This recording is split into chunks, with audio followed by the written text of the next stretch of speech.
Hello दोस्तों, welcome to my YouTube channel. आपको सबसे पहले हम बता दें कि 9th के भैया बहनों को एक्सरसाइज में 6.1, 6.2, 6.3 पढ़ा दिया गया था। लेकिन सबसे पहले हम आपको ये बता दें कि एक चैप्टर्स का नाम है लाइन्स एंड एंगल, जो पहले हमने पढ़ा चुके थे। उसमें ये हुआ था क्या कि कुछ हमारे भैया बहनों को प्रॉब्लम था और उनको हल करने में समस्या है, तो इसलिए उस प्रॉब्लम क्वेश्चंस को हम आज वीडियो बनाकर आपको भेज रहे हैं। उसमें करना क्या है कि क्वेश्चन नंबर 2 है, 2 का हम लिखते हैं सॉल्यूशन। 2 का लिखेंगे सॉल्यूशन। सॉल्यूशन में देंगे क्या, हम फिगर का ड्राइंग करेंगे। सबसे पहले सॉल्यूशन में लिखेंगे गिवन, जो जो दिया हुआ उसको पहले लिख लेंगे। Given in the figure A B parallel है सी डी का एंड CD पैरेलल है EF का, इतना दिया हुआ है। और दिया है कि Y ratio Z equal to 3:7 दिया हुआ है। ठीक है, सो द फिगर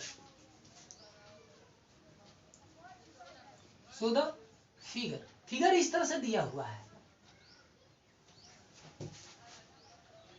फिगर इस तरह से दिया, इसको ले लेंगे A और B, इस तरह से तीन निशान देंगे। इसको लेंगे हम B, C और D, C और इसको लेंगे D। इसको लेंगे हम E, इसको लेंगे क्या हम F। देखिए, इसको बोलते हैं हम लोग ट्रांसवर्सल। ट्रांसवर्सल में क्या होता है इसमें कि 2 या 3 तरह का एंगल होते हैं। एक होता है वर्टिकल अपोजिट एंगल, एक होता है अल्टरनेट एंगल और एक होता है करस्पॉन्डिंग एंगल। करस्पॉन्डिंग एंगल और अल्टरनेट एंगल में होता क्या, करस्पॉन्डिंग एंगल को हम एकदम सामने सामने की तरफ लेते हैं। ये हमारा करस्पॉन्डिंग एंगल है, ये एंगल और ये एंगल लेंगे तो करस्पॉन्डिंग एंगल है। लेकिन इसी को हम इस तरह से लेंगे, करस्पॉन्डिंग एंगल आपको समझ में आया। लेकिन अब इसी को इस तरह से हम एंगल लेंगे, ये एंगल इस एंगल के बराबर होगा, तो इसको हम लोग बोलते हैं अल्टरनेट एंगल। तो इस फिगर में दिया क्या है कि हमने इस फिगर को सबसे पहले वहां बोर्ड पर बनाया था कि फिगर को हमें लिखने में सुविधा मिलेगा। इसको मान लेंगे G, नेमिंग कर देते हैं। इसको मानेंगे हम H, इसको मान लेते हैं हम I। दिया हुआ है ये एंगल हमारा दिया हुआ है X, ये एंगल X दिया हुआ है, और ये एंगल हमारा दिया हुआ है Y, ये एंगल दिया है Y। ठीक है, और ये एंगल हमारा दिया हुआ है, ये एंगल हमारा दिया हुआ है Z, दिया हुआ है। अब हम करेंगे क्या कि मानेंगे, क्या मानेंगे, तो लिखेंगे लेट। आप फिगर को उतार सकते हैं, या क्वेश्चन आपका जो भी हम लिखे हैं ये प्रश्न को देखकर ही लिखा गया है। इसमें होता क्या है, अब यहां लिखेंगे let y is equal to, मान लेंगे क्या, यहां पर 3:7 दिया हुआ है, तो y इज इक्वल टू हम मान लेंगे 3x मान लेंगे, and z is equal to मान लेंगे 7x।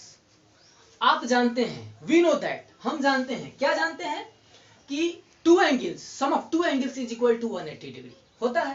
तो दोनों एंगल्स को ऐड करेंगे। दोनों एंगल्स क्या है, इस एंगल को हम लोग बोलते हैं CHG, या यहां से देख लेंगे का कि ये एंगल इस एंगल के बराबर होता है, ये y तो ये भी y। इसको क्यों करते हैं इस तरह का, इसलिए इसको करते हैं क्या, इसको बोलते हैं वर्टिकल अपोजिट एंगल। क्या है, CHG चाहे GHC angle, GHC is equal to angle ये DHI, इसको हम लोग बोलते हैं क्या, वर्टिकल अपोजिट एंगल। इसको शॉर्ट में लिखते हैं VOI, जिसको बोलते हैं वर्टिकल अपोजिट एंगल। अब इसमें क्या है, ये हमारा y है, तो भी हमारा क्या हो जाएगा y। लिखेंगे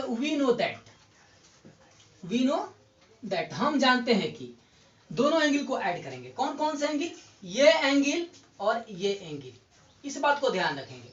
यानी इस एंगल का नाम है DHI, angle DHI plus angle, इसको जोड़ेंगे FIH, दोनों होता है 180 degree. Sum of two angles is equal to 180 degree. यानी ये हमारा दिया हुआ है, इसको हम लिए हैं y, ये हमारा दिया हुआ z, ये हमारा 180 डिग्री हो जाएगा। यहाँ करेंगे y और z, y का वैल्यू दिया हुआ माने हुए लेट किए हुए 3x, ये दिया हुआ है 7x। Is equal to 180 degree.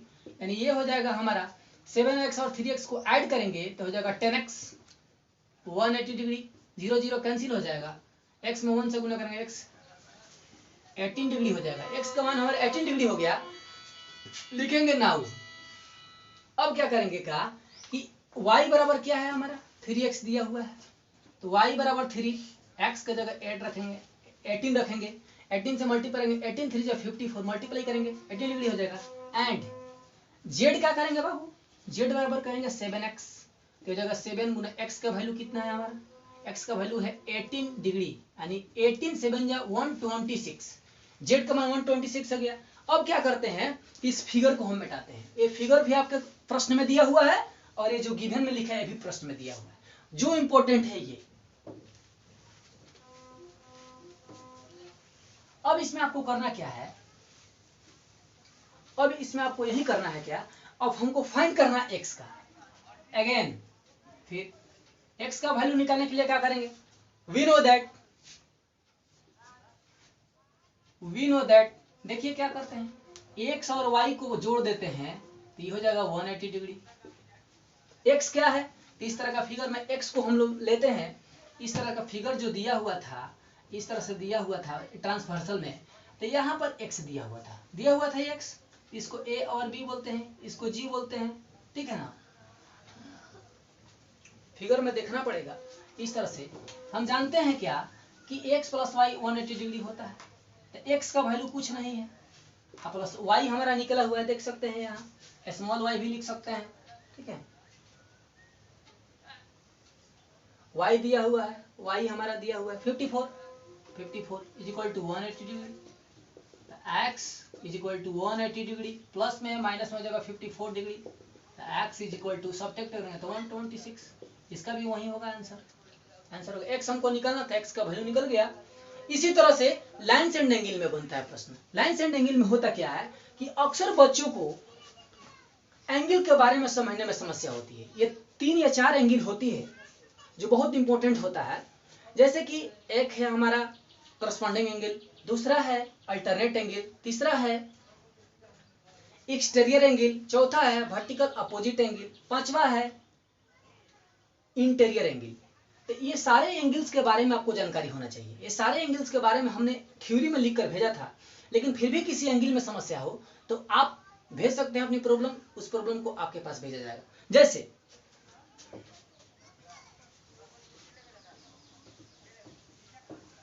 इसमें देखिए इस तरह का है, इस तरह से फिगर हम बनाते हैं,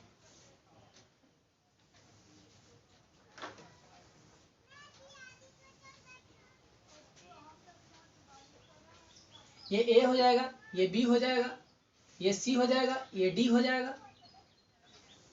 इसको बोलते हैं हम लोग ट्रांसवर्सल। क्या बोलते हैं, ट्रांसवर्सल। इसको ई बोलेंगे, इसको एफ बोल देंगे। ये हो जाएगा, यहां ले लेते हैं हम पी, इसको ले लेते हैं क्यू, इसको ले लेते हैं आर, इसको एस, इसको ले लेते हैं टी।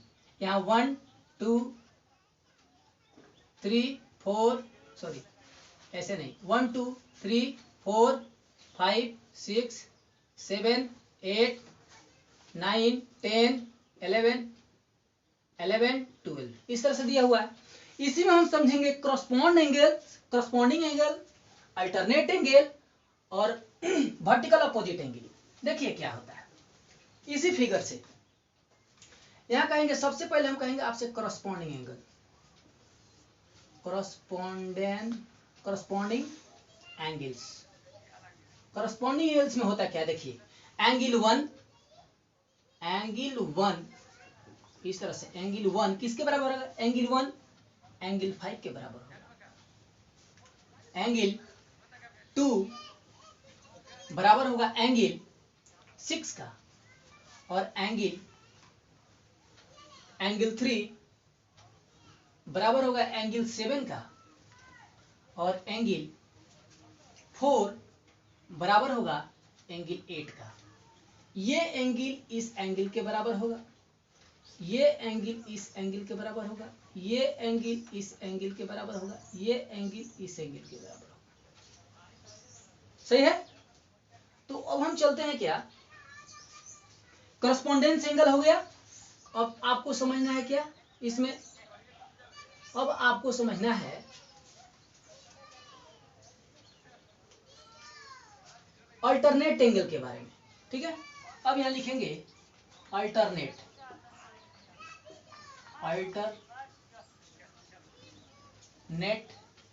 Alternating angle, alternate